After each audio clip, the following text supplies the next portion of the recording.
Audiolibros Jorge Estupiñán presenta Los crímenes de la calle Morgue, la primera novela de detectives en la historia de la literatura, escrita por Edgar Allan Poe.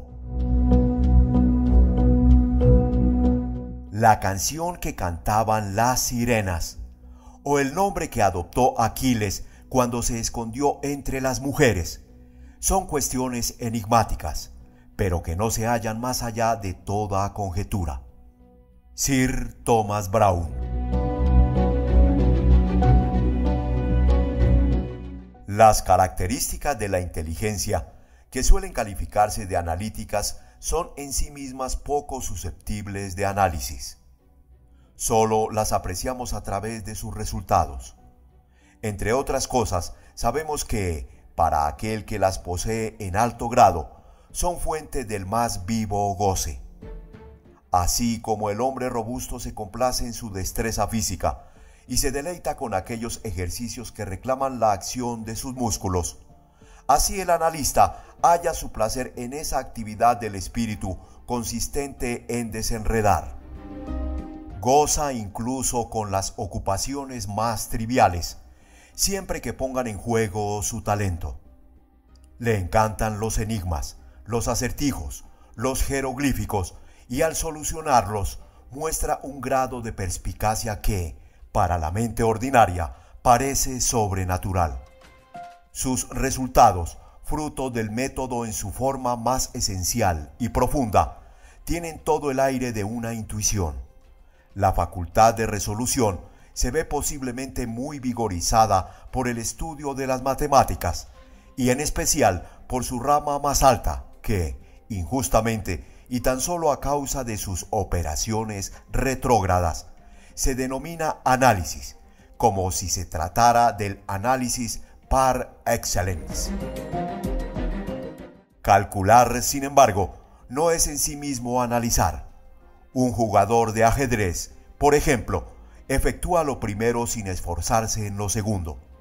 De ahí sigue que el ajedrez, por lo que concierne a sus efectos sobre la naturaleza de la inteligencia, es apreciado erróneamente. No he de escribir aquí un tratado, sino que me limito a prologar un relato un tanto singular, con algunas observaciones pasajeras.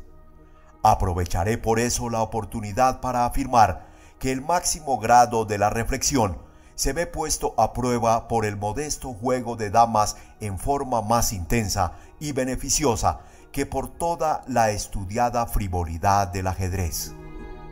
En este último, donde las piezas tienen movimientos diferentes y singulares, con varios y variables valores, lo que solo resulta complejo es equivocadamente confundido, error nada insólito, con lo profundo. Aquí se trata, sobre todo, de la atención. Si ésta cede un solo instante, se comete un descuido que da por resultado una pérdida o la derrota.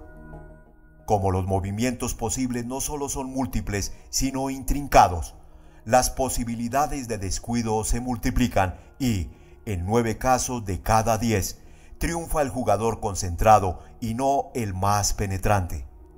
En las damas, por el contrario, donde hay un solo movimiento y las variaciones son mínimas, las probabilidades de inadvertencia disminuyen, lo cual deja un tanto de lado a la atención, y las ventajas obtenidas por cada uno de los adversarios provienen de una perspicacia superior.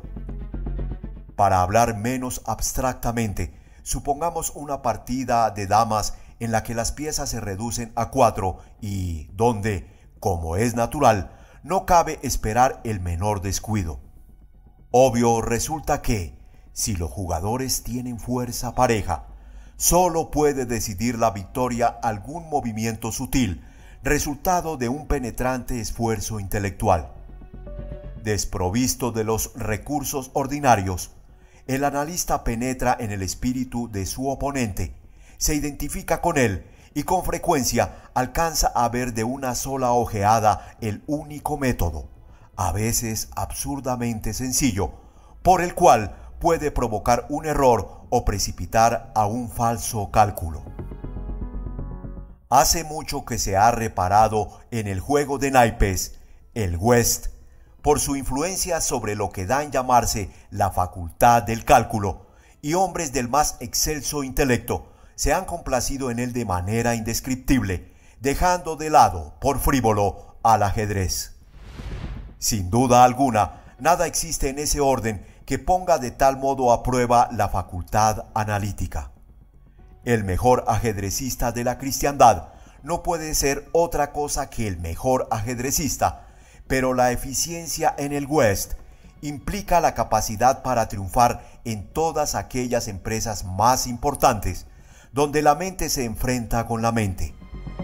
Cuando digo eficiencia, aludo a esa perfección en el juego que incluye la aprehensión de todas las posibilidades mediante las cuales se puede obtener legítima ventaja. Estas últimas no solo son múltiples sino multiformes y con frecuencia yacen en capas tan profundas del pensar que el entendimiento ordinario es incapaz de alcanzarlas. Observar con atención equivale a recordar con claridad.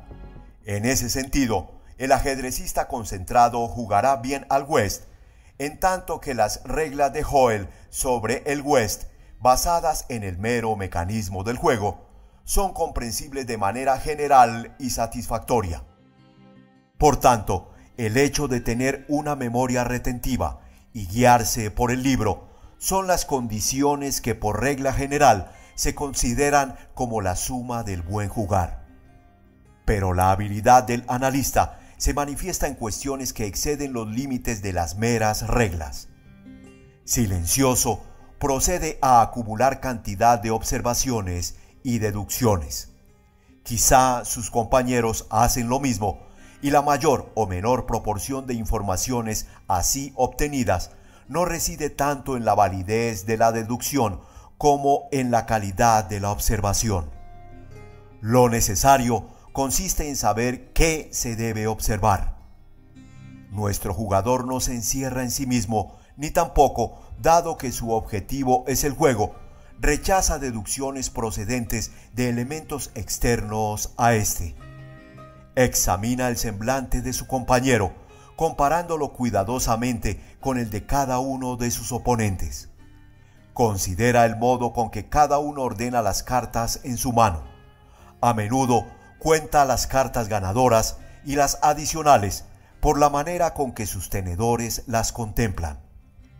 Advierte cada variación de fisonomía a medida que avanza el juego, reuniendo un capital de ideas nacidas de la diferencia de expresión, correspondientes a la seguridad, la sorpresa, el triunfo o la contrariedad.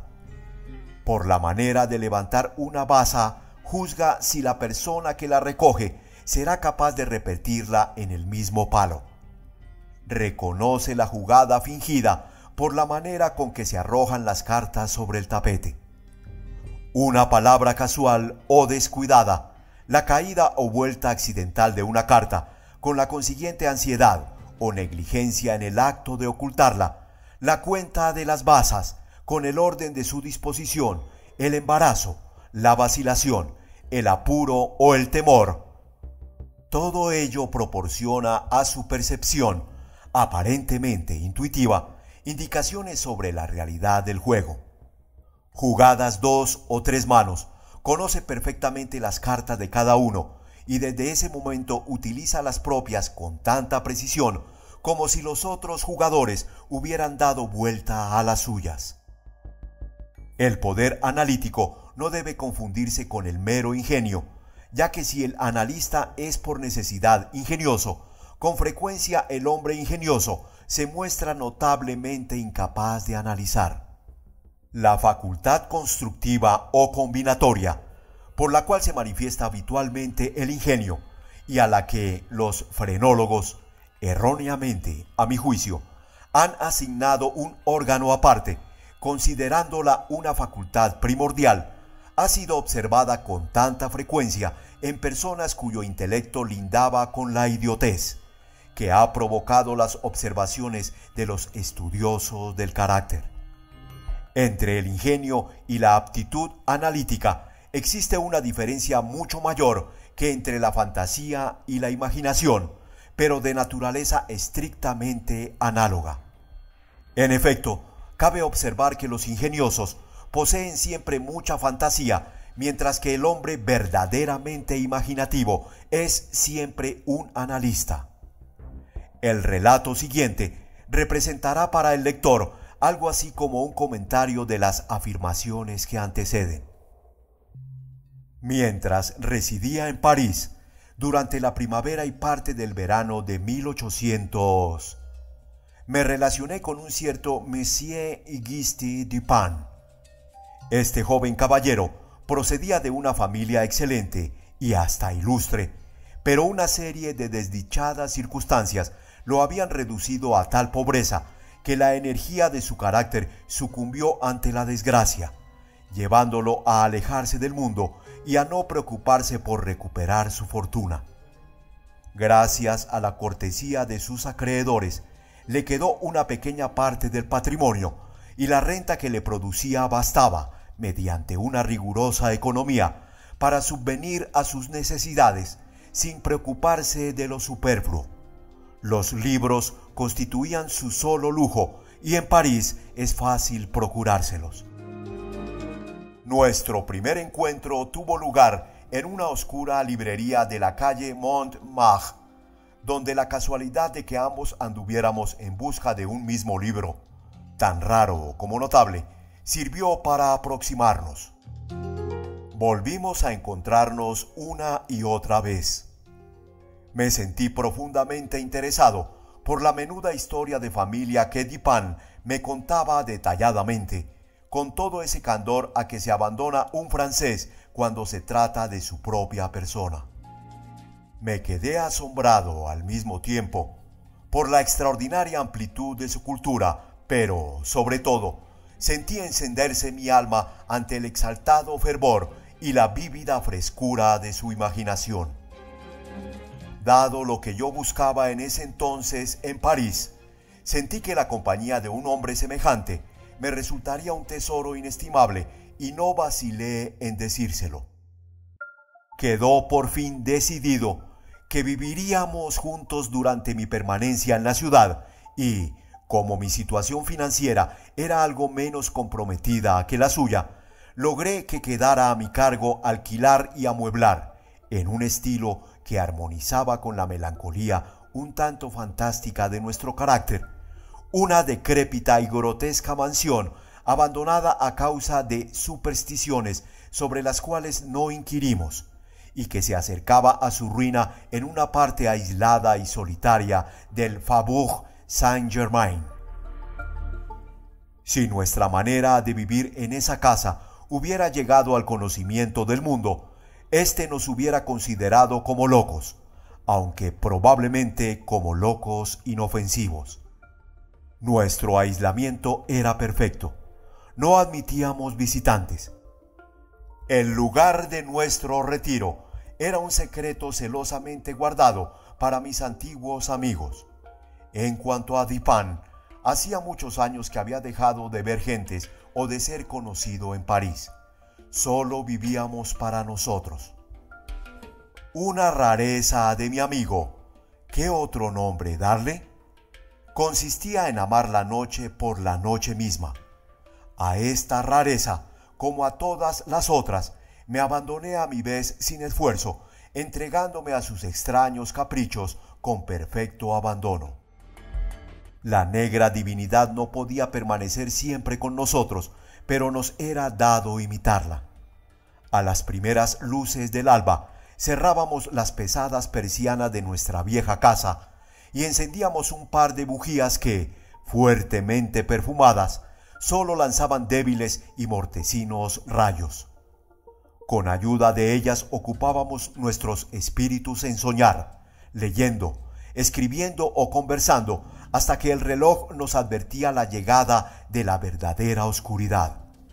Salíamos entonces a la calle tomados del brazo, continuando la conversación del día o vagando al azar hasta muy tarde, mientras buscábamos entre las luces y las sombras de la populosa ciudad esa infinidad de excitantes espirituales que puede proporcionar la observación silenciosa. En esas oportunidades no dejaba yo de reparar y admirar, aunque dada su profunda idealidad cabía esperarlo, una peculiar aptitud analítica de Dupin. Parecía complacerse especialmente en ejercitarla, ya que no en exhibirla, y no vacilaba en confesar el placer que le producía. Se jactaba con una risita discreta de que frente a él la mayoría de los hombres tenían como una ventana por la cual podía verse su corazón, y estaba pronto a demostrar sus afirmaciones con pruebas tan directas como sorprendentes del íntimo conocimiento que de mí tenía. En aquellos momentos su actitud era fría y abstraída. Sus ojos miraban como sin ver, mientras su voz, habitualmente de un rico registro de tenor, subía a un falsete que hubiera parecido petulante de no mediar lo deliberado y lo preciso de sus palabras. Al observarlo en esos casos, me ocurría muchas veces pensar en la antigua filosofía del alma doble, y me divertía con la idea de un doble Dupin, el creador y el analista. No se suponga, por lo que llevo dicho, que estoy circunstanciando algún misterio o escribiendo una novela.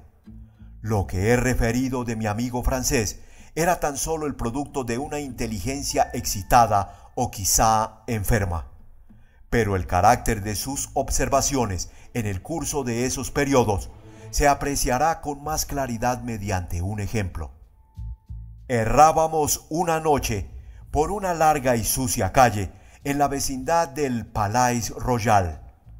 Sumergidos en nuestras meditaciones, no habíamos pronunciado una sola sílaba durante un cuarto de hora por lo menos.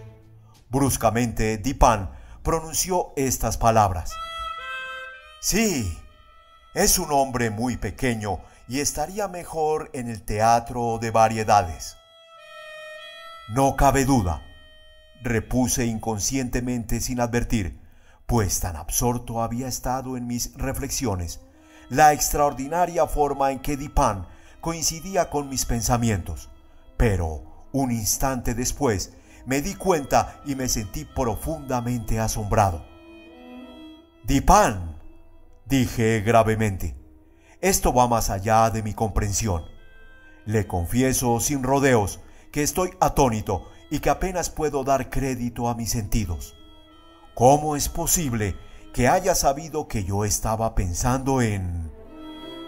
Aquí me detuve para asegurarme sin lugar a dudas de si realmente sabía en quién estaba yo pensando. «En Chantilly», dijo Dupin.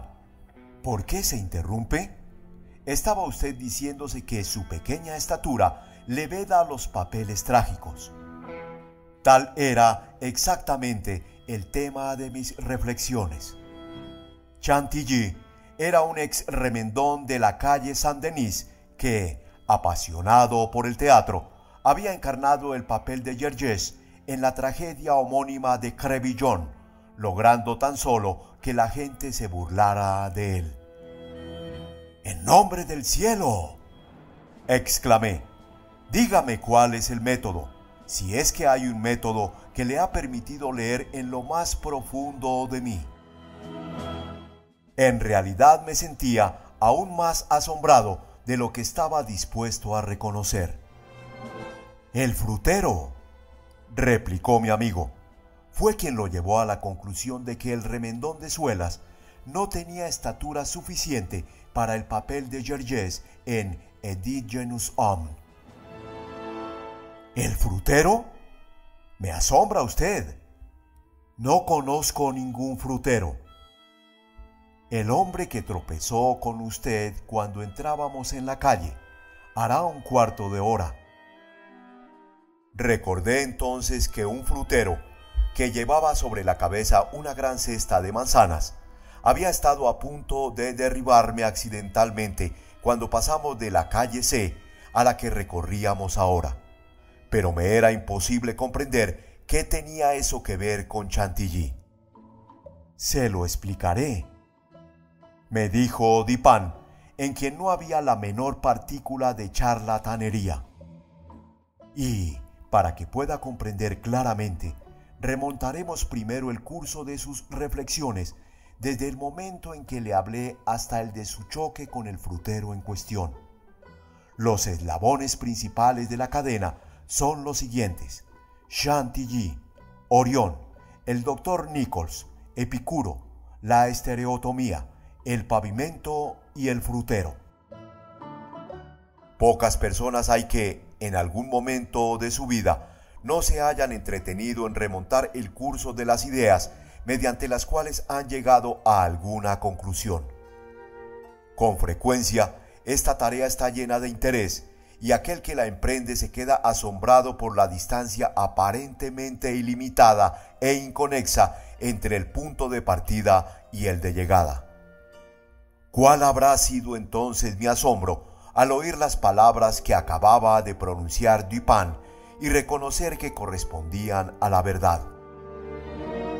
«Si no me equivoco», continuó él, «habíamos estado hablando de caballos justamente al abandonar la calle C.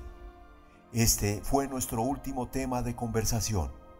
Cuando cruzábamos hacia esta calle, un frutero que traía una gran canasta en la cabeza pasó rápidamente a nuestro lado y le empaló a usted contra una pila de adoquines correspondiente a un pedazo de la calle en reparación. Usted pisó una de las piedras sueltas, resbaló, torciéndose ligeramente el tobillo, mostró enojo o mal humor, murmuró algunas palabras, se volvió para mirar la pila de adoquines y siguió andando en silencio. Yo no estaba especialmente atento a sus actos, pero en los últimos tiempos la observación se ha convertido para mí en una necesidad. Mantuvo usted los ojos clavados en el suelo, observando con aire quisquilloso los agujeros y los surcos del pavimento, por lo cual comprendí que seguía pensando en las piedras, hasta que llegamos al pequeño pasaje llamado Lamartine, que con fines experimentales ha sido pavimentado con bloques ensamblados y remachados. Aquí su rostro se animó y al notar que sus labios se movían, no tuve dudas de que murmuraba la palabra estereotomía, término que se ha aplicado pretenciosamente a esta clase de pavimento. Sabía que para usted sería imposible decir estereotomía sin verse llevado a pensar en átomos y pasar de ahí a las teorías de Epicuro. Ahora bien, cuando discutimos no hace mucho este tema, recuerdo haberle hecho notar de qué curiosa manera, por lo demás desconocida, las vagas conjeturas de aquel noble griego se han visto confirmadas en la reciente cosmogonía de las nebulosas. Comprendí, por tanto, que usted no dejaría de alzar los ojos hacia la gran nebulosa de Orión, y estaba seguro de que lo haría.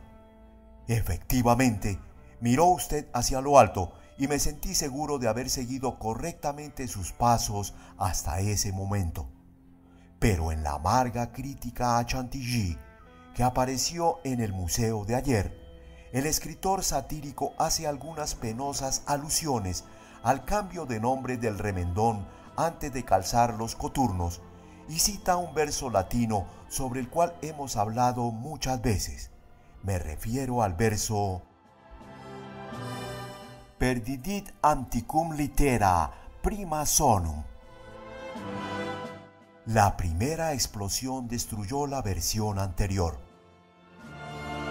Le dije a usted que se refería a Orión, que en un tiempo se escribió Urión, y dada cierta acritud que se mezcló en aquella discusión, estaba seguro de que usted no la había olvidado. Era claro, pues, que no dejaría de combinar las dos ideas de Orión y Chantilly.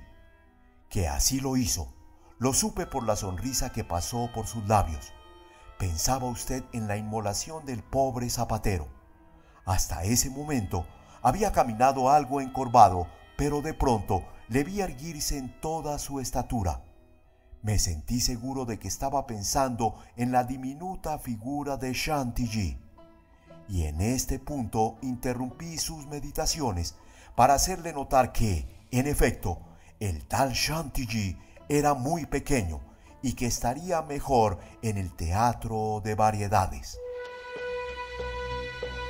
Poco tiempo después de este episodio, leíamos una edición nocturna de la Gaceta de los Tribunales, cuando los siguientes párrafos atrajeron nuestra atención.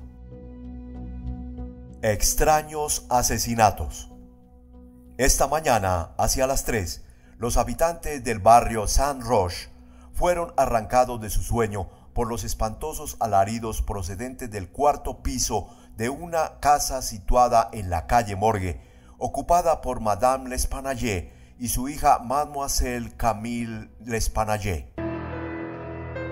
Como fuera imposible lograr el acceso a la casa, después de perder algún tiempo, se forzó finalmente la puerta con una ganzúa y 8 o 10 vecinos penetraron en compañía de 2 gendarmes.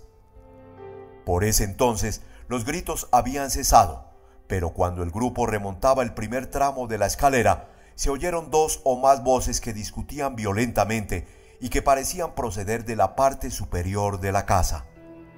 Al llegar al segundo piso, las voces callaron a su vez, reinando una profunda calma. Los vecinos se separaron y empezaron a recorrer las habitaciones una por una. Al llegar a una gran cámara situada en la parte posterior del cuarto piso, cuya puerta cerrada por dentro con llave debió ser forzada, se vieron en presencia de un espectáculo que les produjo tanto horror como estupefacción. El aposento se hallaba en el mayor desorden. Los muebles, rotos, habían sido lanzados en todas direcciones. El colchón del único lecho aparecía tirado en mitad del piso. Sobre una silla había una navaja manchada de sangre. Sobre la chimenea aparecían 2 o 3 largos y espesos mechones de cabello humano, igualmente empapados en sangre, y que daban la impresión de haber sido arrancados de raíz.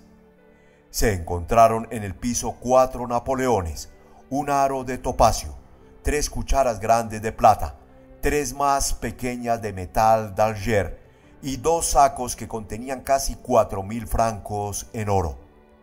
Los cajones de una cómoda situada en un ángulo habían sido abiertos y aparentemente saqueados, aunque quedaban en ellos numerosas prendas.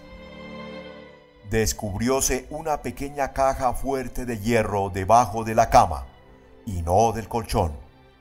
Estaba abierta y con la llave en la cerradura. No contenía nada, aparte de unas viejas cartas y papeles igualmente sin importancia. No se veía huella alguna de Madame L'Espanaye, pero al notarse la presencia de una insólita cantidad de hollín al pie de la chimenea, se procedió a registrarla, encontrándose, cosa horrible de describir, el cadáver de su hija, cabeza abajo, el cual había sido metido a la fuerza en la estrecha abertura y considerablemente empujado hacia arriba. El cuerpo estaba aún caliente. Al examinarlo se advirtieron en él numerosas escoriaciones, producidas, sin duda, por la violencia con que fuera introducido y por la que requirió arrancarlo de allí.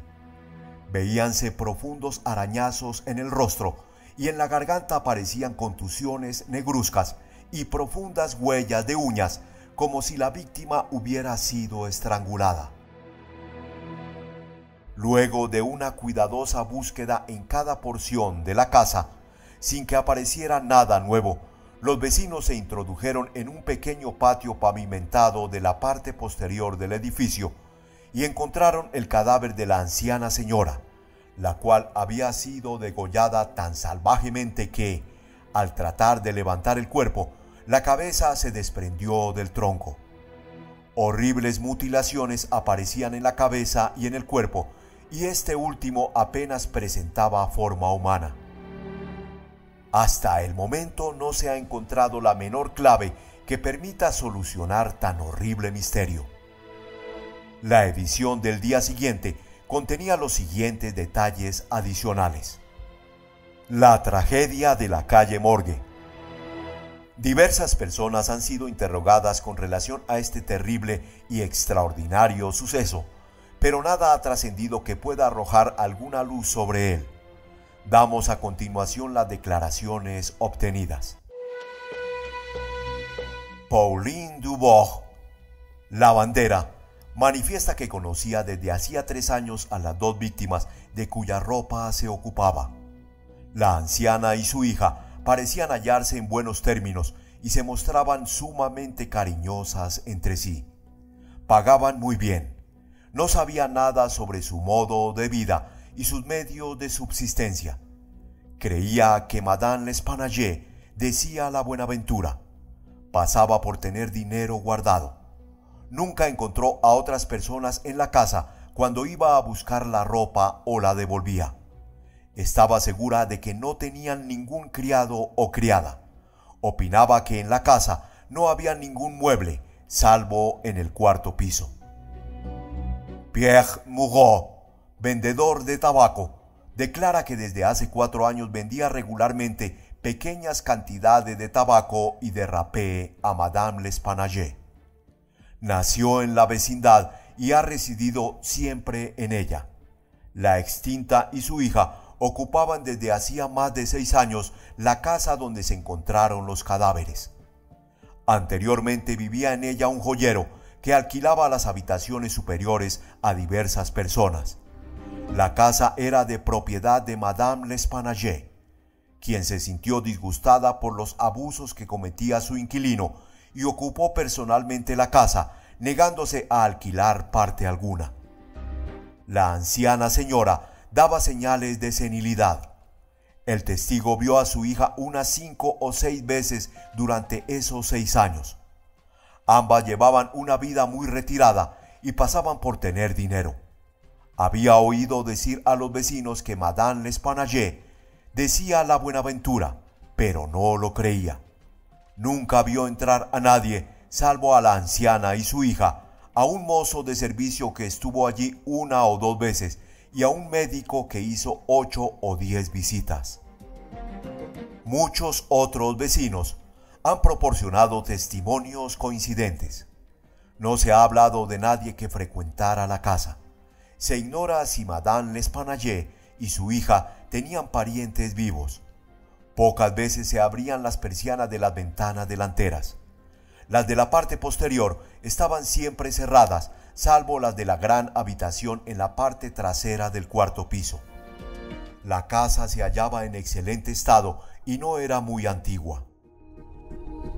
Isidore Misset, gendarme, declara que fue llamado hacia las 3 de la mañana y que, al llegar a la casa, encontró a unas 20 o 30 personas reunidas que se esforzaban por entrar.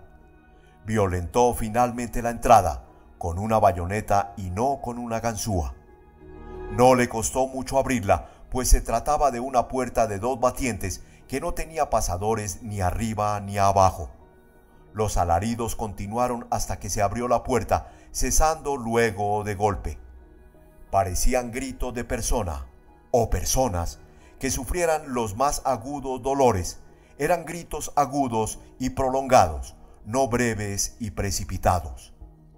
El testigo trepó el primero las escaleras. Al llegar al primer descanso, oyó 2 voces que discutían con fuerza y agriamente. Una de ellas era ruda y la otra mucho más aguda y muy extraña. Pudo entender algunas palabras provenientes de la primera voz, que correspondía a un francés. Estaba seguro de que no se trataba de una voz de mujer. Pudo distinguir las palabras «secret» y «diable». La voz más aguda era de un extranjero. No podría asegurar si se trataba de un hombre o una mujer. No entendió lo que decía, pero tenía la impresión de que hablaba en español. El estado de la habitación y de los cadáveres fue descrito por el testigo en la misma forma que lo hicimos ayer. Henri Duval, vecino, de profesión platero, declara que formaba parte del primer grupo que entró en la casa. Corrobora en general la declaración de Miset. Tan pronto forzaron la puerta, volvieron a cerrarla para mantener alejada a la muchedumbre que, pese a lo avanzado de la hora, se estaba reuniendo rápidamente. El testigo piensa que la voz más aguda pertenecía a un italiano. Está seguro de que no se trataba de un francés. No puede asegurar que se tratara de una voz masculina. Pudo ser la de una mujer. No está familiarizado con la lengua italiana. No alcanzó a distinguir las palabras, pero por la entonación está convencido de que quien hablaba era italiano. Conocía a Madame L'Espanaye y a su hija. Había conversado frecuentemente con ellas. Estaba seguro de que la voz aguda no pertenecía a ninguna de las difuntas. Udineimach, restaurador. Este testigo se ofreció voluntariamente a declarar. Como no habla francés, testimonió mediante un intérprete. Es originario de Ámsterdam. Pasaba frente a la casa cuando se oyeron los gritos. Duraron varios minutos, probablemente 10. Eran prolongados y agudos, tan horribles como penosos de oír. El testigo fue uno de los que entraron en el edificio. Corroboró las declaraciones anteriores en todos sus detalles, salvo uno. Estaba seguro de que la voz más aguda pertenecía a un hombre y que se trataba de un francés. No pudo distinguir las palabras pronunciadas. Eran fuertes y precipitadas, desiguales y pronunciadas aparentemente con tanto miedo como cólera. La voz era áspera, no tanto aguda como áspera. El testigo no la calificaría de aguda. La voz más gruesa dijo varias veces, «Secret», «Diable» y una vez, «Mon Dieu». Jules Mignot, banquero, de la firma Mignot e Hijos en la calle de Lorraine. Es el mayor de los Mignot. Madame L'Espanaye poseía algunos bienes. Había abierto una cuenta en su banco durante la primavera del año 1800, 8 años antes. Hacía frecuente depósito de pequeñas sumas. No había retirado nada hasta 3 días antes de su muerte, en que personalmente extrajo la suma de 4.000 francos. La suma le fue pagada en oro y un empleado la llevó a su domicilio. Adolphe Levon, empleado de Mignot e Hijos, declara que el día en cuestión acompañó hasta su residencia a Madame L'Espanaye, llevando los 4.000 francos en 2 sacos. Una vez abierta la puerta, Mademoiselle L'Espanaye vino a tomar uno de los sacos, mientras la anciana señora se encargaba del otro. Por su parte, el testigo saludó y se retiró. No vio a persona alguna en la calle en ese momento. Se trata de una calle poco importante, muy solitaria. William Bircht, sastre, declara que formaba parte del grupo que entró en la casa. Es de nacionalidad inglesa. Lleva 2 años de residencia en París. Fue uno de los primeros en subir las escaleras. Oyó voces que disputaban. La más ruda era la de un francés. Pudo distinguir varias palabras, pero ya no las recuerda todas. Oyó claramente «Secret» y «Mon Dieu». En ese momento se oía un ruido como si varias personas estuvieran luchando. Era un sonido de forcejeo, como si algo fuese arrastrado. La voz aguda era muy fuerte, mucho más que la voz ruda. Está seguro de que no se trataba de la voz de un inglés. Parecía la de un alemán. Podía ser una voz de mujer. El testigo no comprende el alemán. 4 de los testigos nombrados más arriba fueron nuevamente interrogados, declarando que la puerta del aposento donde se encontró el cadáver de Mademoiselle L'Espanaye estaba cerrada por dentro cuando llegaron hasta ella. Reinaba un profundo silencio. No se escuchaban quejidos ni rumores de ninguna especie. No se vio a nadie en el momento de forzar la puerta. Las ventanas tanto de la habitación del frente como de la trasera estaban cerradas y firmemente aseguradas por dentro. Entre ambas habitaciones había una puerta cerrada, pero la llave no estaba echada. La puerta que comunicaba la habitación del frente con el corredor había sido cerrada con llave por dentro. Un cuarto pequeño situado en el frente del cuarto piso, al comienzo del corredor, apareció abierto, con la puerta entornada. La habitación estaba llena de camas viejas, cajones y objetos por el estilo. Se procedió a revisarlos uno por uno. No se dejó sin examinar una sola pulgada de la casa. Se enviaron destornilladores para que exploraran las chimeneas. La casa tiene 4 pisos, con áticos. Una trampa que da al techo estaba firmemente asegurada con clavos y no parece haber sido abierta durante años.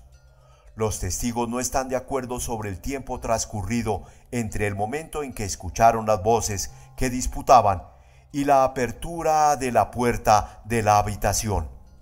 Algunos sostienen que transcurrieron 3 minutos, otros calculan 5.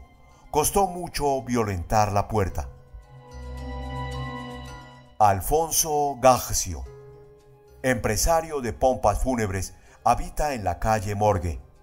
Es de nacionalidad española. Formaba parte del grupo que entró en la casa. No subió las escaleras. Tiene los nervios delicados y teme las consecuencias de toda agitación. Oyó las voces que disputaban. La más ruda pertenecía a un francés. No pudo comprender lo que decía. La voz aguda era la de un inglés. Está seguro de esto. No comprende el inglés, pero juzga basándose en la entonación. Alberto Montani, confitero, declara que fue de los primeros en subir las escaleras. Oyó las voces en cuestión. La voz ruda era la de un francés. Pudo distinguir varias palabras. El que hablaba parecía reprochar alguna cosa. No pudo comprender las palabras dichas por la voz más aguda, que hablaba rápida y desigualmente. Piensa que se trata de un ruso. Corrobora los testimonios restantes. Es de nacionalidad italiana. Nunca habló con un nativo de Rusia. Nuevamente interrogados, varios testigos certificaron que las chimeneas de todas las habitaciones eran demasiado angostas para admitir el paso de un ser humano. Se pasaron desollinadores, cepillos cilíndricos como los que usan los que limpian chimeneas, por todos los tubos existentes en la casa. No existe ningún pasaje en los fondos por el cual alguien hubiera podido descender mientras el grupo subía las escaleras. El cuerpo de Mademoiselle L'Espanaye estaba tan firmemente encajado en la chimenea que no pudo ser extraído hasta que 4 o 5 personas unieron sus esfuerzos. Paul Dumas, médico, declara que fue llamado al amanecer para examinar los cadáveres de las víctimas. Los mismos habían sido colocados sobre el colchón del lecho correspondiente a la habitación donde se encontró a Mademoiselle L'Espanaye. El cuerpo de la joven aparecía lleno de contusiones y excoriaciones. El hecho de que hubiese sido metido en la chimenea bastaba para explicar tales marcas. La garganta estaba enormemente escoriada. Varios profundos arañazos aparecían debajo del mentón, conjuntamente con una serie de manchas lívidas resultantes con toda evidencia de la presión de unos dedos.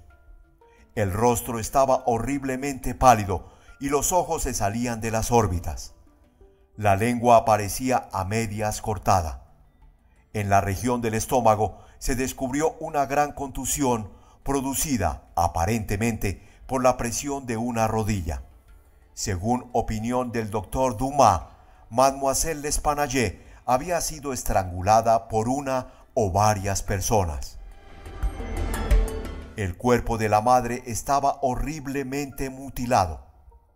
Todos los huesos de la pierna y el brazo derechos se hallaban fracturados en mayor o menor grado. La tibia izquierda había quedado reducida a astillas, así como todas las costillas del lado izquierdo. El cuerpo aparecía cubierto de contusiones y estaba descolorido. Resultaba imposible precisar el arma con que se habían inferido tales heridas.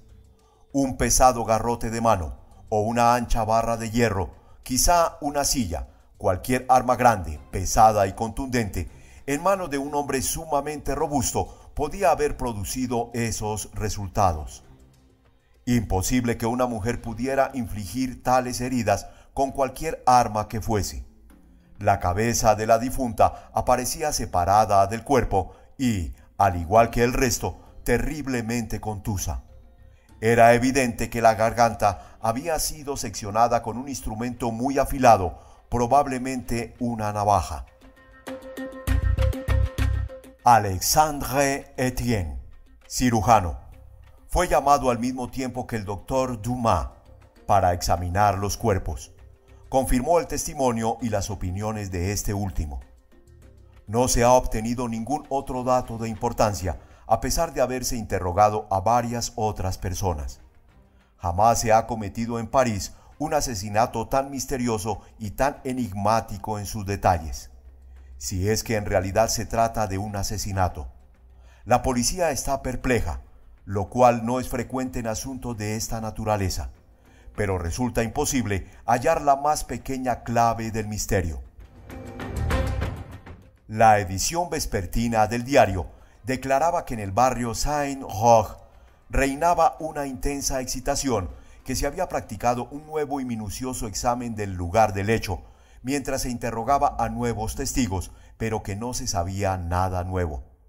Un párrafo final agregaba, sin embargo, que un tal Adolphe Le Bon acababa de ser arrestado y encarcelado, aunque nada parecía acusarlo, a juzgar por los hechos detallados. Dupin se mostraba singularmente interesado en el desarrollo del asunto, o por lo menos así me pareció por sus maneras, pues no hizo el menor comentario. Tan solo después de haberse anunciado el arresto de Le Bon, me pidió mi parecer acerca de los asesinatos. No pude sino sumarme al de todo París y declarar que los consideraba un misterio insoluble. No veía modo alguno de seguir el rastro al asesino. No debemos pensar en los modos posibles que surgen de una investigación tan rudimentaria, dijo Dupin. La policía parisiense, tan alabada por su penetración, es muy astuta, pero nada más. No procede con método, salvo el del momento.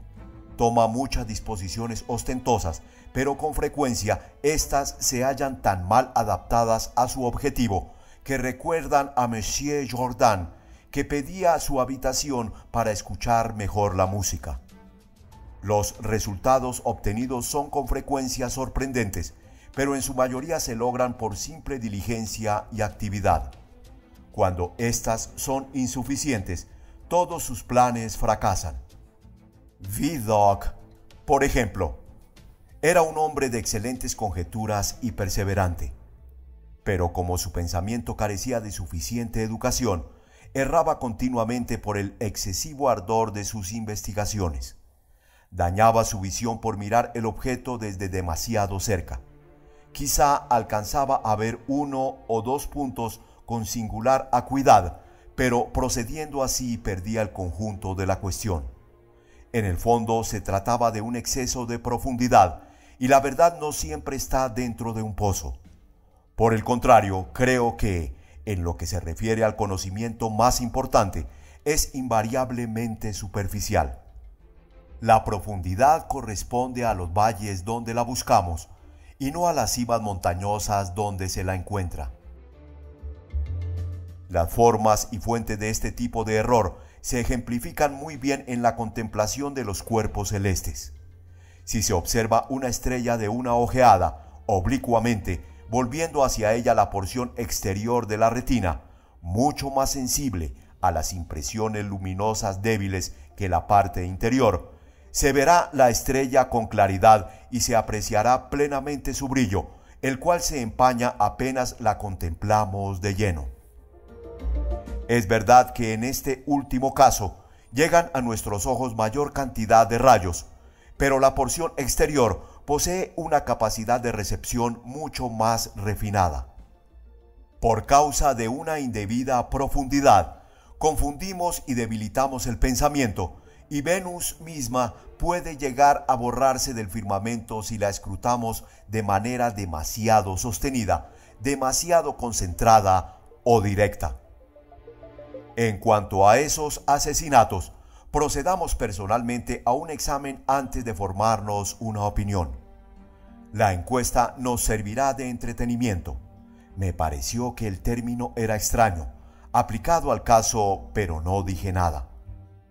Además, Le Bon me prestó una vez un servicio por el cual le estoy agradecido. Iremos a estudiar el terreno con nuestros propios ojos. Conozco a G., el prefecto de policía, y no habrá dificultad en obtener el permiso necesario.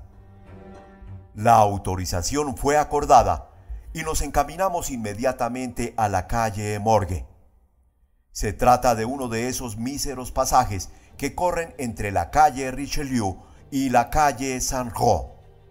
Atardecía cuando llegamos, pues el barrio estaba considerablemente distanciado del de nuestra residencia. Encontramos fácilmente la casa, ya que aún había varias personas mirando las persianas cerradas desde la acera opuesta.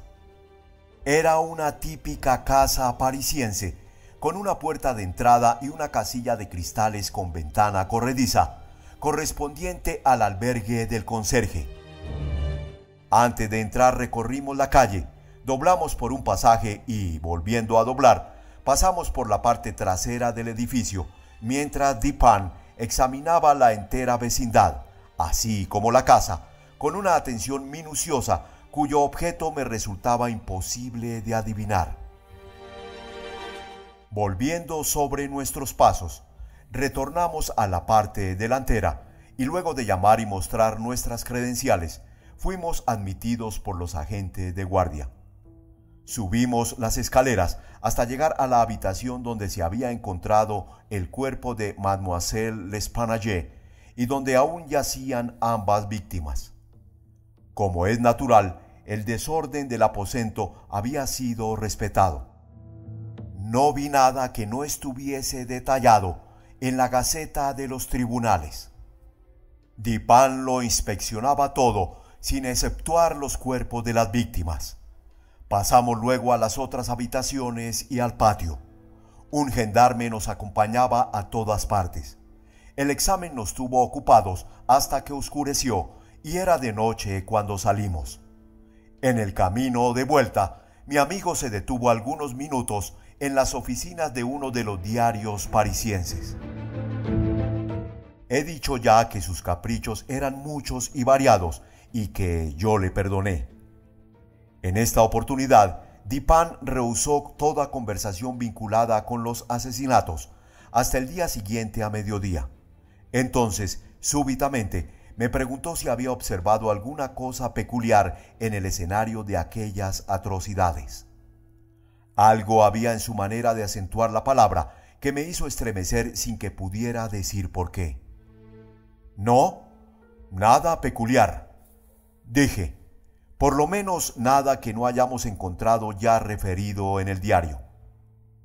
Me temo, repuso Dupin, que la Gaceta no haya penetrado en el insólito horror de este asunto. Pero dejemos de lado las vanas opiniones de ese diario. Tengo la impresión de que se considera insoluble este misterio por las mismísimas razones que deberían inducir a considerarlo fácilmente solucionable. Me refiero a lo excesivo, a lo otro de sus características. La policía se muestra confundida por la aparente falta de móvil, y no por el asesinato en sí, sino por su atrocidad. Está asimismo perpleja por la aparente imposibilidad de conciliar las voces que se oyeron disputando con el hecho de que en lo alto solo se encontró a la difunta Mademoiselle L'Espanaye, aparte de que era imposible escapar de la casa sin que el grupo que ascendía la escalera lo notara. El salvaje desorden del aposento, el cadáver metido, cabeza abajo, en la chimenea, la espantosa mutilación del cuerpo de la anciana, son elementos que, junto con los ya mencionados y otros que no necesito mencionar, han bastado para paralizar la acción de los investigadores policiales y confundir por completo su tan alabada perspicacia. Han caído en el grueso pero común error de confundir lo insólito con lo abstruso. Pero, justamente, a través de esas desviaciones del plano ordinario de las cosas, la razón se abrirá paso, si ello es posible, en la búsqueda de la verdad. En investigaciones como la que ahora efectuamos, no debería preguntarse tanto ¿qué ha ocurrido?, como ¿qué hay en lo ocurrido que no se parezca a nada ocurrido anteriormente?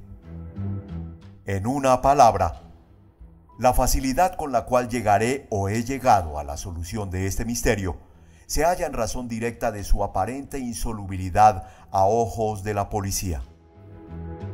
Me quedé mirando a mi amigo con silenciosa estupefacción.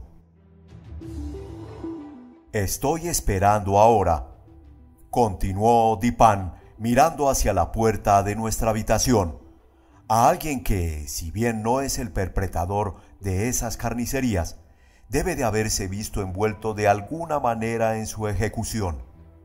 Es probable que sea inocente de la parte más horrible de los crímenes. Confío en que mi suposición sea acertada, pues en ella se apoya toda mi esperanza de descifrar completamente el enigma. Espero la llegada de ese hombre en cualquier momento, y en esta habitación. Cierto que puede no venir, pero lo más probable es que llegue. Si así fuera, habrá que retenerlo. He ahí unas pistolas. Los dos sabemos lo que se puede hacer con ellas cuando la ocasión se presenta. Tomé las pistolas, sabiendo apenas lo que hacía y sin poder creer lo que estaba oyendo, mientras Dupin, como si monologara, continuaba sus reflexiones. Ya he mencionado su actitud abstraída en esos momentos. Sus palabras se dirigían a mí, pero su voz, aunque no era forzada, tenía esa entonación que se emplea habitualmente para dirigirse a alguien que se halla muy lejos. Sus ojos, privados de expresión, solo miraban la pared. Las voces que disputaban y fueron oídas por el grupo que trepaba la escalera, dijo, no eran las de las dos mujeres, como ha sido bien probado por los testigos.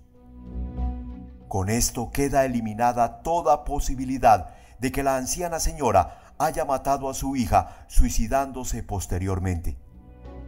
Menciono esto por razones metódicas, ya que la fuerza de Madame L'Espanaye hubiera sido por completo insuficiente para introducir el cuerpo de su hija en la chimenea, tal como fue encontrado, amén de que la naturaleza de las heridas observadas en su cadáver excluye toda idea de suicidio. El asesinato, pues, fue cometido por terceros y a estos pertenecían las voces que se escucharon mientras disputaban. Permítame ahora llamarle la atención no sobre las declaraciones referentes a dichas voces, sino a algo peculiar en esas declaraciones. ¿No lo advirtió usted? Hice notar que, mientras todos los testigos coincidían en que la voz más ruda debía ser la de un francés, existían grandes desacuerdos sobre la voz más aguda o, como la calificó uno de ellos, la voz áspera. Tal es el testimonio en sí, dijo Dupin, pero no su peculiaridad. Usted no ha observado nada característico y, sin embargo, había algo que observar. Como bien ha dicho, los testigos coinciden sobre la voz ruda. Pero con respecto a la voz aguda, la peculiaridad no consiste en que estén en desacuerdo, sino en que un italiano, un inglés, un español, un holandés y un francés han tratado de describirla y cada uno de ellos se ha referido a una voz extranjera. Cada uno de ellos está seguro de que no se trata de la voz de un compatriota. Cada uno la vincula no a la voz de una persona perteneciente a una nación cuyo idioma conoce, sino a la inversa.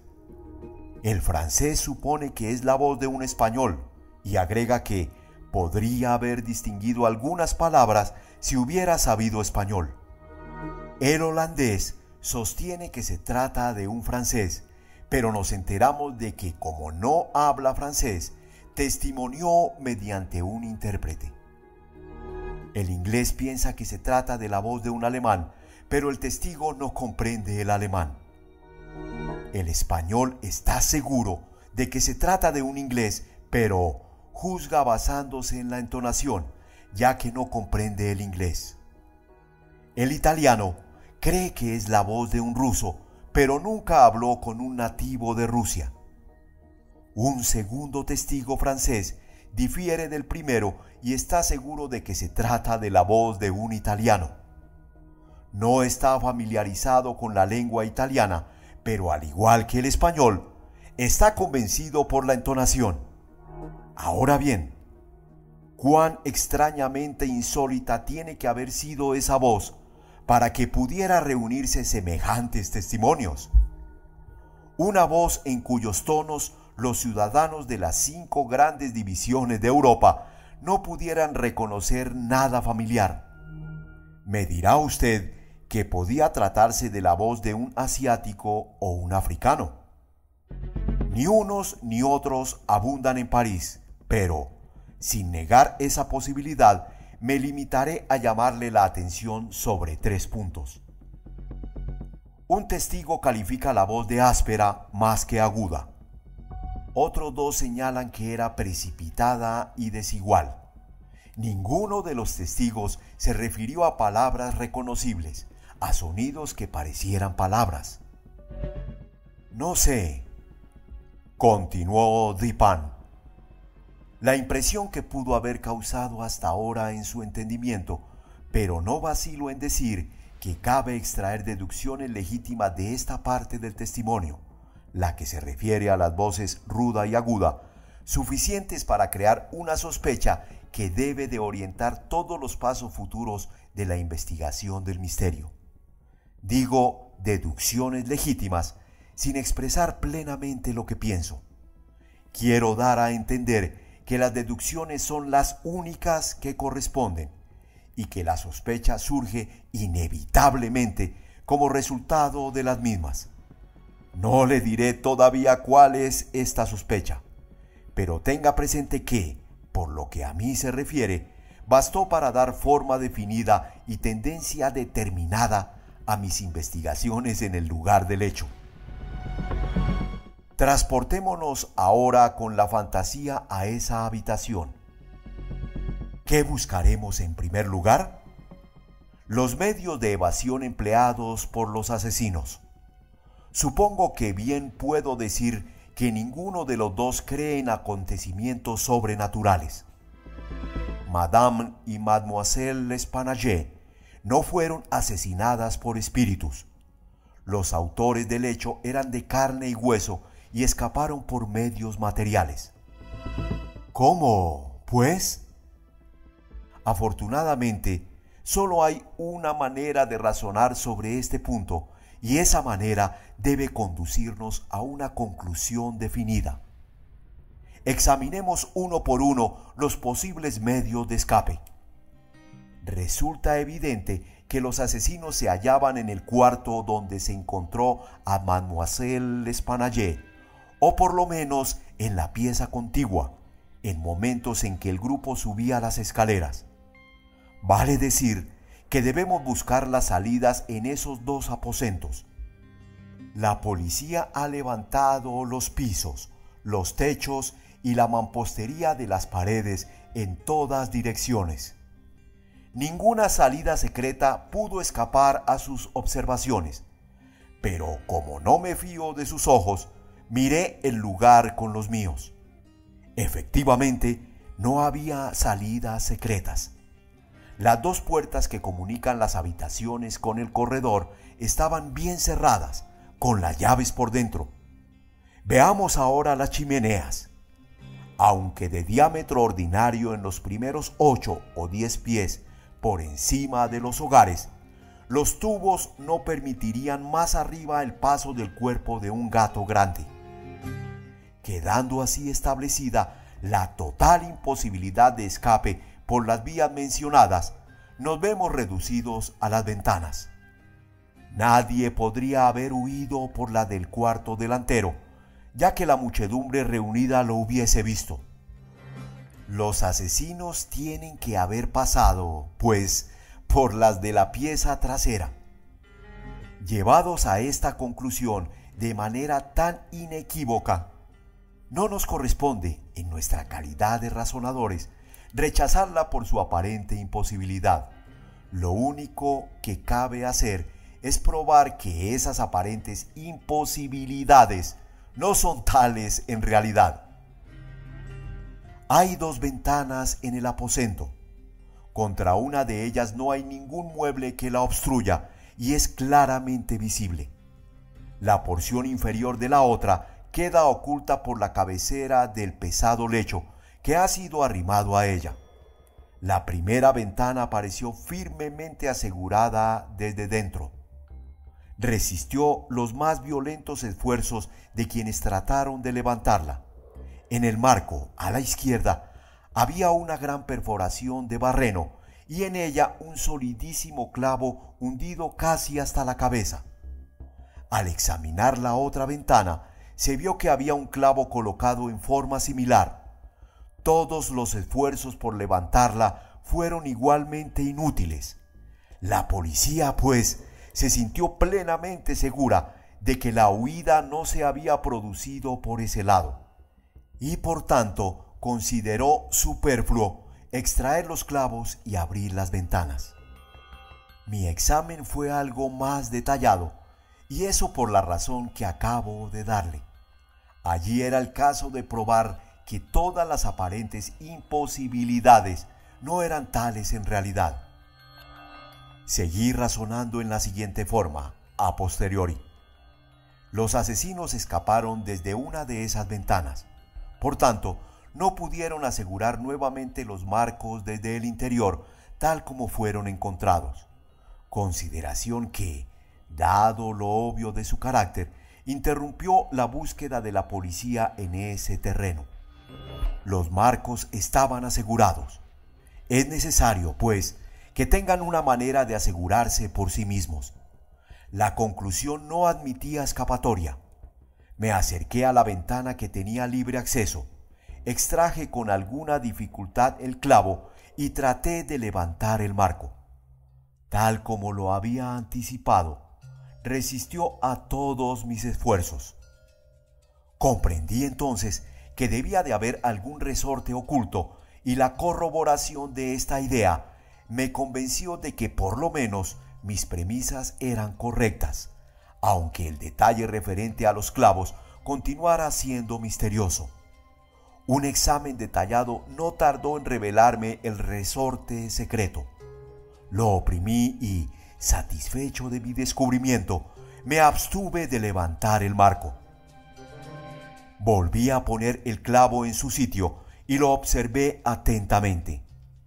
Una persona que escapa por la ventana podía haberla cerrado nuevamente y el resorte habría asegurado el marco. Pero, ¿cómo reponer el clavo? La conclusión era evidente y estrechaba una vez más el campo de mis investigaciones. Los asesinos tenían que haber escapado por la otra ventana. Suponiendo, pues, que los resortes fueran idénticos en las 2 ventanas, como parecía probable, necesariamente tenía que haber una diferencia entre los clavos, o por lo menos en su manera de estar colocados. Trepando al armazón de la cama, miré minuciosamente el marco de sostén de la segunda ventana. Pasé la mano por la parte posterior, descubriendo enseguida el resorte que, tal como había supuesto, era idéntico a su vecino. Miré luego el clavo. Era tan sólido como el otro y aparentemente estaba fijo de la misma manera y hundido casi hasta la cabeza. Pensará usted que me sentí perplejo, pero si así fuera, no ha comprendido la naturaleza de mis inducciones. Para usar una frase deportiva, hasta entonces no había cometido falta. No había perdido la pista un solo instante. Los eslabones de la cadena no tenían ninguna falla. Había perseguido el secreto hasta su última conclusión, y esa conclusión era el clavo. Ya he dicho que tenía todas las apariencias de su vecino de la otra ventana, pero el hecho, por más concluyente que pareciera, resultaba de una absoluta nulidad comparado con la consideración de que allí, en ese punto, se acababa el hilo conductor. Tiene que haber algo defectuoso en el clavo, pensé. Al tocarlo, su cabeza quedó entre mis dedos juntamente con un cuarto de pulgada de la espiga. El resto de la espiga se hallaba dentro del agujero donde se había roto. La fractura era muy antigua, pues los bordes aparecían herrumbrados y parecía haber sido hecho de un martillazo que había hundido parcialmente la cabeza del clavo en el marco inferior de la ventana. Volví a colocar cuidadosamente la parte de la cabeza en el lugar de donde la había sacado y vi que el clavo daba la exacta impresión de estar entero. La fisura resultaba invisible. Apretando el resorte, levanté ligeramente el marco. La cabeza del clavo subió con él sin moverse de su lecho. Cerré la ventana y el clavo dio otra vez la impresión de estar dentro. Hasta ahora, el enigma quedaba explicado. El asesino había huido por la ventana que daba a la cabecera del lecho. Cerrándose por sí misma, o quizá exprofeso, la ventana había quedado asegurada por su resorte. Y la resistencia ofrecida por éste había inducido a la policía a suponer que se trataba del clavo, dejando así de lado toda investigación suplementaria. La segunda cuestión consiste en el modo del descenso. Mi paseo con usted por la parte trasera de la casa me satisfizo al respecto. A unos 5 pies y medio de la ventana en cuestión corre una varilla de pararrayos.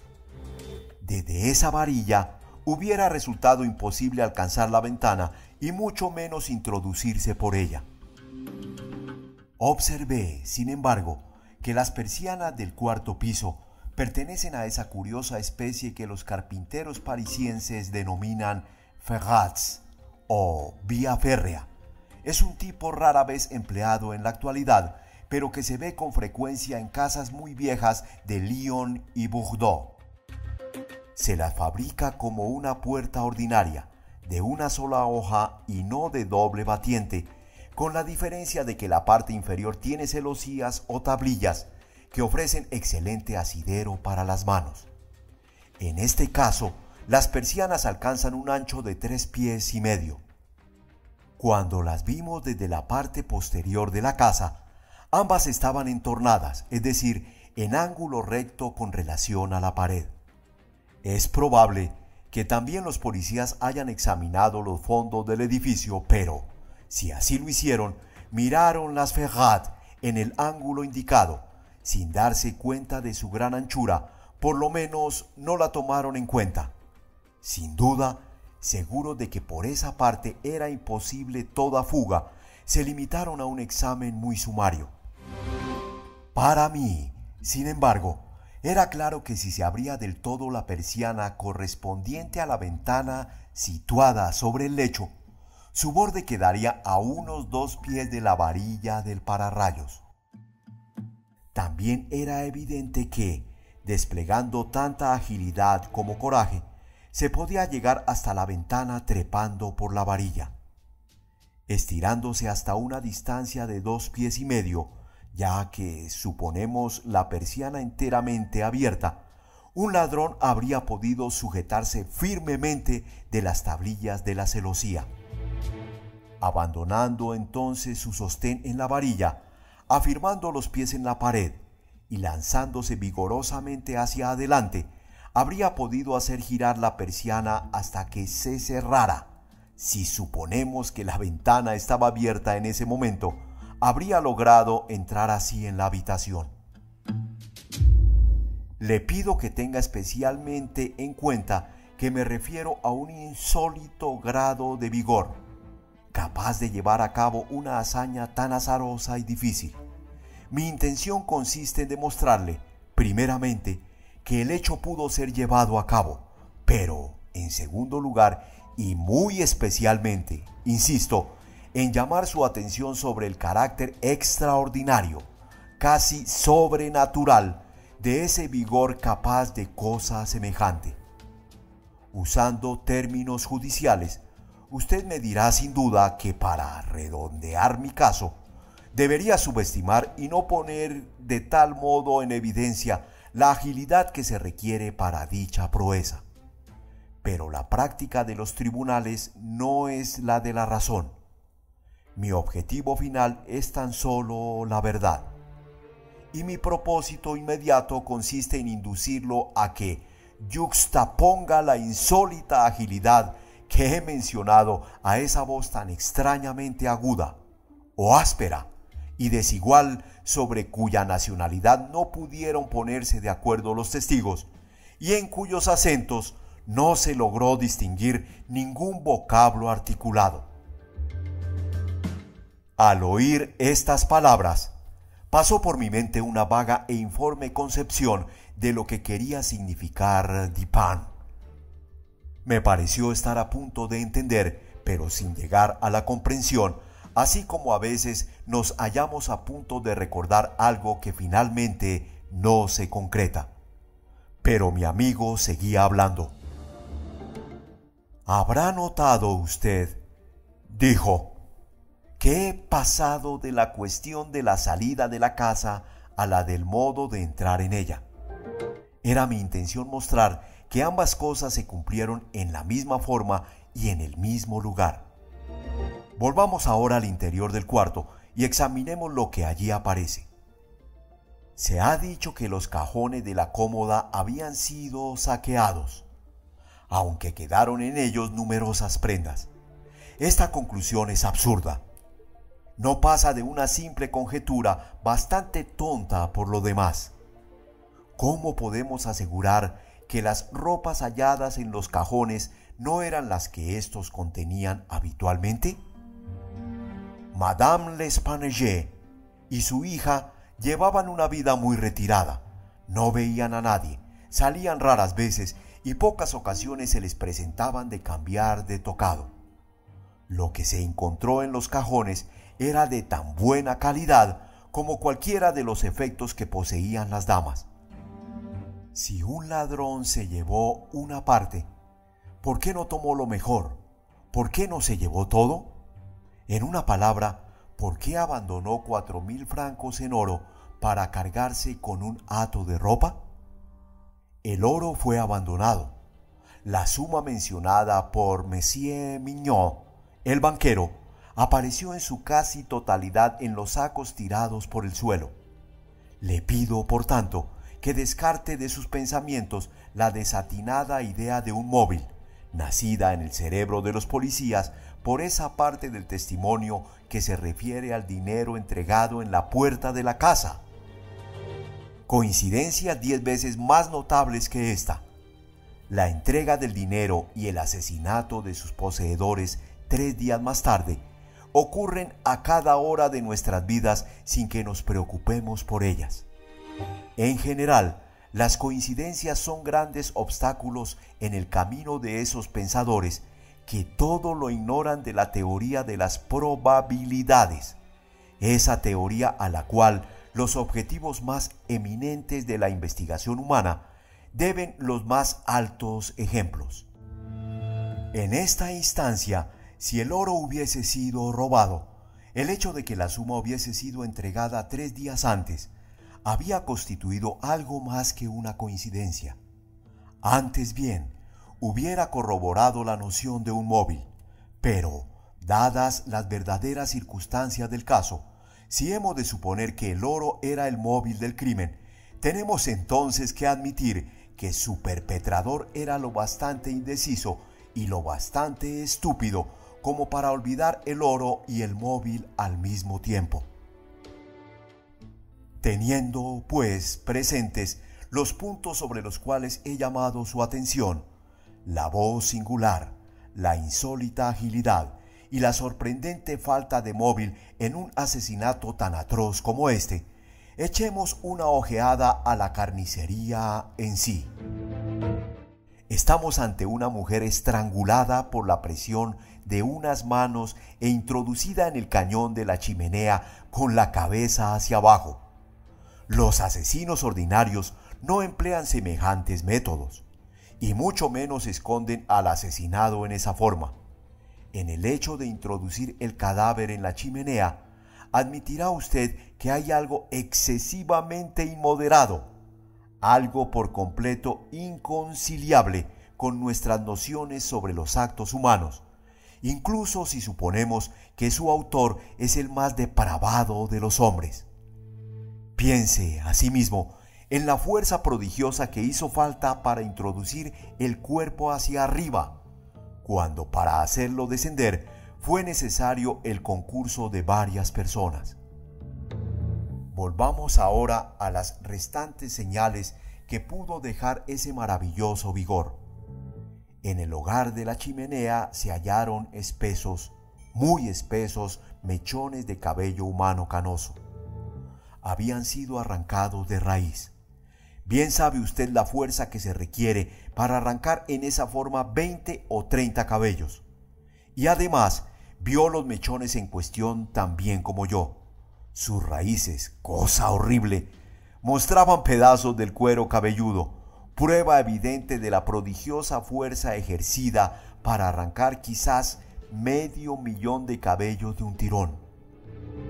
La garganta de la anciana señora no solamente estaba cortada, sino que la cabeza había quedado completamente separada del cuerpo. El instrumento era una simple navaja. Lo invito a considerar la brutal ferocidad de estas acciones. No diré nada de las contusiones que presentaba el cuerpo de Madame L'Espanaye. Monsieur Dumas y su valioso ayudante Monsieur Etienne han decidido que fueron producidas por un instrumento contundente, y hasta ahí la opinión de dichos caballeros es muy correcta. El instrumento contundente fue evidentemente el pavimento de piedra del patio, sobre el cual cayó la víctima desde la ventana que da sobre la cama. Por simple que sea, esto escapó a la policía por la misma razón que se les escapó el ancho de las persianas. Frente a la presencia de clavos, se quedaron ciegos ante la posibilidad de que las ventanas hubieran sido abiertas alguna vez. Si ahora, en adición a estas cosas, ha reflexionado usted adecuadamente sobre el extraño desorden del aposento, hemos llegado al punto de poder combinar las nociones de una asombrosa agilidad, una fuerza sobrehumana, una ferocidad brutal, una carnicería sin motivo, algo grotesco en el horror, por completo ajeno a lo humano, y una voz de tono extranjero para los oídos de hombres de distintas nacionalidades y privada de todo silabeo inteligible. ¿Qué resultado obtenemos? ¿Qué impresión he producido en su imaginación? Al escuchar las preguntas de Dupin, sentí que un estremecimiento recorría mi cuerpo. Un maníaco es el autor del crimen, dije. Un loco furioso escapado de alguna casa de la salud de la vecindad. En cierto sentido, dijo Dupin, su idea no es inaplicable, pero, aun en sus más salvajes paroxismos, las voces de los locos jamás coinciden con esa extraña voz escuchada en lo alto. Los locos pertenecen a alguna nación y, por más incoherentes que sean sus palabras, tienen, sin embargo, la coherencia del silabeo. Además, el cabello de un loco no es como el que ahora tengo en la mano. Arranqué este pequeño mechón de entre los dedos rígidamente apretados de Madame L'Espanaye. ¿Puede decirme qué piensa de ellos? Dupin, Este cabello es absolutamente extraordinario. No es cabello humano. Grité trastornado por completo. No he dicho que lo fuera, repuso mi amigo. Pero antes de que resolvamos este punto, le ruego que mire el bosquejo que he trazado en este papel. Es un facsímil de lo que en una parte de las declaraciones de los testigos se describió como contusiones negruzcas y profundas huellas de uñas en la garganta de Mademoiselle L'Espanaye, y en otra declaración de los señores Dumas y Etienne como una serie de manchas lívidas que evidentemente resultaban de la presión de unos dedos. Notará usted, continuó mi amigo, mientras desplegaba el papel, que este diseño indica una presión firme y fija. No hay señal alguna de deslizamiento. Cada dedo mantuvo, probablemente hasta la muerte de la víctima, su terrible presión en el sitio donde se hundió primero. Le ruego ahora que trate de colocar todos sus dedos a la vez en las respectivas impresiones, tal como aparecen en el dibujo. Lo intenté sin el menor resultado. Quizá no estemos procediendo debidamente, dijo Dupin. El papel es una superficie plana, mientras que la garganta humana es cilíndrica. He aquí un rodillo de madera cuya circunferencia es aproximadamente la de una garganta. Envuélvala con el dibujo y repita el experimento. Así lo hice, pero las dificultades eran aún mayores. Esta marca, dije, no es la de una mano humana. Lea ahora, replicó Dupin, este pasaje de Cuvier. Era una minuciosa descripción anatómica y descriptiva del gran orangután leonado de las islas de la India Oriental. La gigantesca estatura, la prodigiosa fuerza y agilidad, la terrible ferocidad y las tendencias imitativas de estos mamíferos son bien conocidas. Instantáneamente comprendí todo el horror del asesinato. La descripción de los dedos, dije al terminar la lectura, concuerda exactamente con este dibujo. Solo un orangután, entre todos los animales existentes, es capaz de producir las marcas que aparecen en su diseño. Y el mechón de pelo coincide en un todo con el pelaje de la bestia descrita por Cuvier. De todas maneras, no alcanzo a comprender los detalles de este aterrador misterio. Además, se escucharon dos voces que disputaban y una de ellas era, sin duda, la de un francés. Cierto. Y recordará usted que casi unánimemente los testigos declararon haber oído decir a esa voz las palabras «Mon Dieu». Dadas las circunstancias, uno de los testigos, Montani el confitero, acertó al sostener que la exclamación tenía un tono de reproche o reconvención. Sobre esas dos palabras, pues, he apoyado todas mis esperanzas de una solución total del enigma. Un francés estuvo al tanto del asesinato. Es posible, e incluso muy probable, que fuera inocente de toda participación en el sangriento episodio. El orangután pudo habérsele escapado. Quizás siguió sus huellas hasta la habitación, pero, dadas las terribles circunstancias que se sucedieron, le fue imposible capturarlo otra vez. El animal anda todavía suelto. No continuaré con estas conjeturas, pues no tengo derecho a darles otro nombre, ya que las sombras de reflexión que les sirven de base poseen apenas suficiente profundidad para ser alcanzadas por mi intelecto, y no pretenderé mostrarlas con claridad a la inteligencia de otra persona. Las llamaremos conjeturas, pues, y nos referiremos a ellas como tales. Si el francés en cuestión es, como lo supongo, inocente de tal atrocidad, Este aviso que dejé anoche cuando volvíamos a casa en las oficinas de Le Monde, un diario consagrado a cuestiones marítimas y muy leído por los navegantes, lo hará acudir a nuestra casa. Me alcanzó un papel donde leí: capturado en el bosque de Boulogne en la mañana del asesinato, se ha capturado un gran orangután leonado de la especie de Borneo.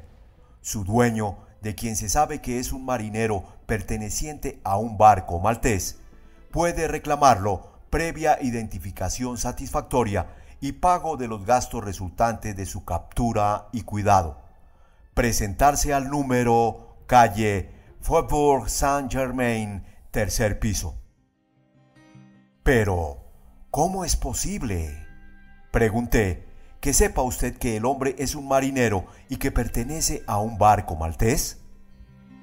No lo sé, dijo Dupin, y no estoy seguro de ello, pero he aquí un trocito de cinta que, a juzgar por su forma y su grasienta condición, debió de ser usado para atar el pelo en una de esas largas cruces de que tan orgullosos se muestran los marineros.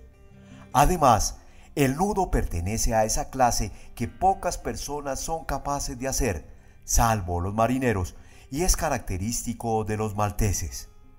Encontré esta cinta al pie de la varilla del pararrayos. Imposible que perteneciera a una de las víctimas. De todos modos, si me equivoco al deducir de la cinta que el francés era un marinero perteneciente a un barco maltés, no he causado ningún daño al estamparlo en el aviso. Si me equivoco, el hombre pensará que me he confundido por alguna razón que no se tomará el trabajo de averiguar. Pero, si estoy en lo cierto, hay mucho de ganado.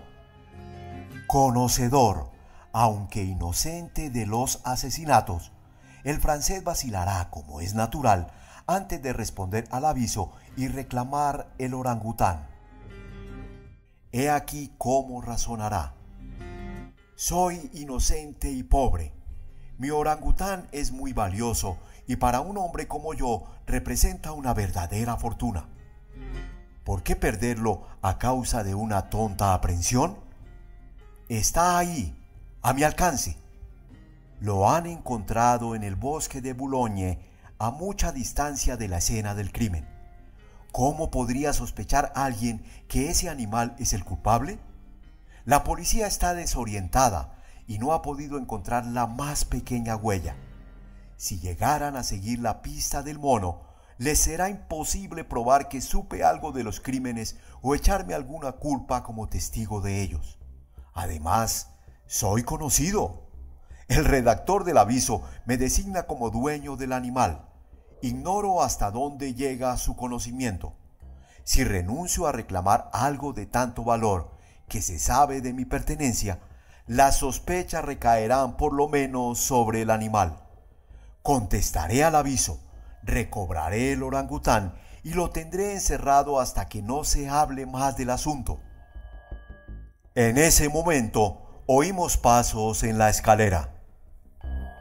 «Prepare las pistolas», dijo Dupin, «pero no las use ni las exhiba hasta que le haga una seña». La puerta de entrada de la casa había quedado abierta y el visitante había entrado sin llamar, subiendo algunos peldaños de la escalera. Pero, de pronto, pareció vacilar y lo oímos bajar. Dupin corría ya a la puerta cuando advertimos que volvía a subir. Esta vez no vaciló, sino que, luego de trepar decididamente la escalera, golpeó en nuestra puerta. «¡Adelante!», dijo Dupin con voz cordial y alegre. El hombre que entró era, con toda evidencia, un marino, alto, robusto y musculoso, con un semblante en el que cierta expresión audaz no resultaba desagradable. Su rostro, muy atezado, aparecía en gran parte oculto por las patillas y los bigotes. Traía consigo un grueso bastón de roble, pero al parecer esa era su única arma. Inclinóse torpemente, dándonos las buenas noches en francés, A pesar de un cierto acento suizo de Neufchâtel, se veía que era de origen parisiense. «Siéntese usted, amigo mío», dijo Dupin. «Supongo que viene en busca del orangután. Palabras, se lo envidio un poco. Es un magnífico animal que presumo debe de tener gran valor. ¿Qué edad le calcula usted?» El marinero respiró profundamente, con el aire de quien se siente aliviado de un peso intolerable, y contestó con tono reposado: «No podría decirlo, pero no tiene más de 4 o 5 años. ¿Lo guarda usted aquí?» «Oh, no. Carecemos de lugar adecuado. Está en una caballeriza de la calle Dubourg, cerca de aquí. ¿Podría usted llevárselo mañana por la mañana? Supongo que estará en condiciones de probar su derecho de propiedad». «Por supuesto que sí, señor. Lamentaré separarme de él», dijo Dupin. «No quisiera que usted se hubiese molestado por nada», declaró el marinero. «Estoy dispuesto a pagar una recompensa por el hallazgo del animal. Una suma razonable, ¿se entiende?» «Pues bien», repuso mi amigo, «eso me parece muy justo. Déjeme pensar. ¿Qué le pediré? ¡Ah! Ya sé. He aquí cuál será mi recompensa. Me contará usted todo lo que sabe sobre esos crímenes en la calle Morgue». Dupin pronunció las últimas palabras en voz muy baja y con gran tranquilidad. Después, con igual calma, fue hacia la puerta, la cerró y guardó la llave en el bolsillo. Sacando luego una pistola, la puso sin la menor prisa sobre la mesa. El rostro del marinero enrojeció como si un acceso de sofocación se hubiera apoderado de él. Levantándose, aferró su bastón, pero un segundo después se dejó caer de nuevo en el asiento, temblando violentamente y pálido como la muerte. No dijo una palabra. Lo compadecí desde lo más profundo de mi corazón. «Amigo mío, se está usted alarmando sin necesidad», dijo cordialmente Dupin. «Le aseguro que no tenemos intención de causarle el menor daño. Lejos de nosotros querer perjudicarlo. Le doy mi palabra de caballero y de francés. Estoy perfectamente enterado de que es usted inocente de las atrocidades de la calle Morgue. Pero sería inútil negar que, en cierto modo, se haya implicado en ellas.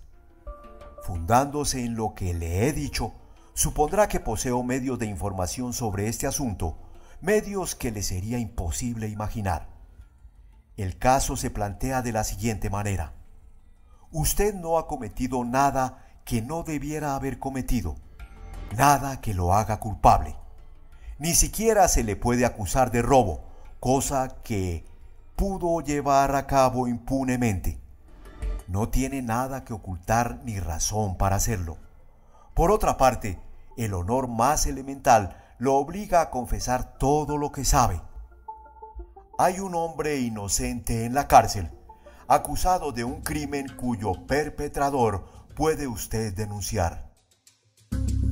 Mientras Dupin pronunciaba estas palabras, el marinero había recobrado en buena parte su compostura, aunque su aire decidido del comienzo habíase desvanecido por completo. «Dios venga en mi ayuda», dijo después de una pausa. «Sí, le diré todo lo que sé sobre este asunto, aunque no espero que crea ni la mitad de lo que voy a contarle. Estaría loco si pensara que van a creerme, y, sin embargo, soy inocente, y lo confesaré todo aunque me cueste la vida». En sustancia, lo que nos dijo fue lo siguiente. Poco tiempo atrás, había hecho un viaje al archipiélago índico. Un grupo del que formaba parte desembarcó en Borneo y penetró en el interior a fin de hacer una excursión placentera. Entre él y un compañero capturaron al orangután. Como su compañero falleciera, quedó dueño único del animal. Después de considerables dificultades, ocasionadas por la indomable ferocidad de su cautivo durante el viaje de vuelta, logró finalmente encerrarlo en su casa de París, donde, para aislarlo de la incómoda curiosidad de sus vecinos, lo mantenía cuidadosamente recluido, mientras el animal curaba de una herida en la pata que se había hecho con una astilla a bordo del buque. Una vez curado, el marinero estaba dispuesto a venderlo. Una noche, o más bien una madrugada, en que volvía de una pequeña juerga de marineros, nuestro hombre se encontró con que el orangután había penetrado en su dormitorio, luego de escaparse de la habitación contigua, donde su captor había creído tenerlo sólidamente encerrado. Navaja en mano y embadurnado de jabón, habíase sentado frente a un espejo y trataba de afeitarse, tal como, sin duda, había visto hacer a su amo espiándolo por el ojo de la cerradura.